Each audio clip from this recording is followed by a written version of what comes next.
حضور صلی اللہ تعالیٰ علیہ وآلہ وسلم نے ارشاد فرمایا من حسن اسلام المرء ترکہ ما لا یعنیہ۔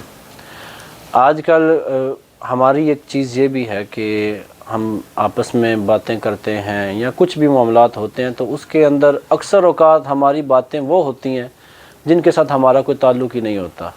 فلاں کیا ہے، فلاں معاملہ کیا ہے، کسی اور چیز کے بارے میں ایسے ہی ہم پوچھتے رہیں گے، حالانکہ اس چیز کے ساتھ ہمارا ڈائریکٹلی یا انڈائریکٹلی کسی طریقے سے تعلق نہیں ہوتا۔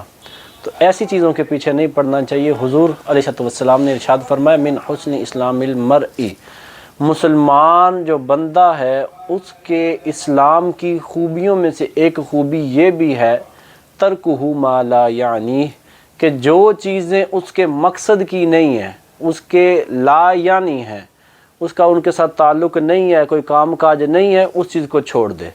اگر آج ہم ان چیزوں کو چھوڑ دیں تو ہم دیکھیں گے ہمارے پاس بہت سارا وقت ایسا بچ جائے گا جس میں ہم عبادت کر سکیں گے، ہم اللہ کو یاد کر سکیں گے، ہم حضور علیہ السلام کو یاد کر سکیں گے، ہم عبادت کر سکیں گے، ہم نیک کام کر سکیں گے، لیکن ہم نے وہ کئی ایسے کام اپنے اوپر اوڑھ لیے جن کے ساتھ ہمارا تعلق ہی کوئی نہیں۔ ساری رات موبائل لے کے بیٹھے رہنا، گیمیں کھیلتے رہنا، کچھ اور ایسے معاملات کرنا جن کے ساتھ تعلق نہیں۔